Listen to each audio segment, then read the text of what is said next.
മഹാരാഷ്ട്ര തദ്ദേശ തെരഞ്ഞെടുപ്പിന് മുന്നോടിയായി ഛഗൻ ഭുജ്ബൽ മന്ത്രിസഭയിൽ ബിജെപിയുടെ വാഷിംഗ് മെഷീനിൽ ഭുജ്ബലും വൃത്തിയാക്കപ്പെട്ടുവെന്ന മഹാവികാസ് അഘാടി സഖ്യം നേതാക്കൾ സർക്കാരിനെതിരെ ആഞ്ഞടിച്ചു. മഹാരാഷ്ട്രയിലെ തെരഞ്ഞെടുപ്പിന് മുന്നോടിയായി മുതിർന്ന എൻസിപി നേതാവ് ഛഗൻ ഭുജ്ബൽ മഹായുതി സർക്കാരിൽ ക്യാബിനറ്റ് മന്ത്രിയായി തിരിച്ചുവന്നു.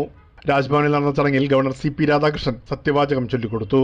छगन चंद्रकांत भुजबळ गांभीर्यपूर्वक प्रतिज्ञा करतो की മുഖ്യമന്ത്രി ദേവേന്ദ്ര ഫട്നാവിസ്, ഉപമുഖ്യമന്ത്രിമാരായ ഏക്നാഥ് ഷിൻഡെ, അജിത് പവാർ, മുതിർന്ന എൻസിപി നേതാക്കളടക്കമുള്ളവർ ചടങ്ങിൽ പങ്കെടുത്തു. മസാജോ ഗ്രാമത്തിലെ സർപഞ്ച് സന്തോഷ് ദേശ്മുഖിന്റെ കൊലപാതക കേസുമായി ബന്ധപ്പെട്ട് മന്ത്രി ധനഞ്ജയ് മുണ്ടെ രാജിവെച്ച ഒഴിവിലേക്കാണ് 77-കാരനായ ഛഗൻ ഭുജ്ബൽ തിരിച്ചെത്തുന്നത്. മുതിർന്ന OBC നേതാവായ ഛഗൻ ഭുജ്ബലിന്റെ വരവ് തദ്ദേശ തെരഞ്ഞെടുപ്പിൽ പ്രതിഫലിക്കുമെന്നാണ് മഹായുതി സർക്കാർ പ്രതീക്ഷിക്കുന്നത്.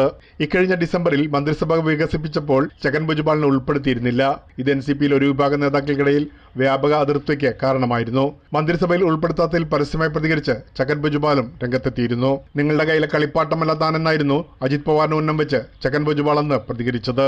അതേസമയം ബിജെപിയുടെ വാഷിംഗ് മെഷീനിൽ ഭുജ്ബലും വൃത്തിയാക്കപ്പെട്ടുവെന്നാണ് മഹാവികാസ് അഘാടി നേതാക്കൾ സർക്കാരിനെതിരെ ആഞ്ഞടിച്ചത്. പ്രേംലാൽ, കൈലി ന്യൂസ്, മുംബൈ.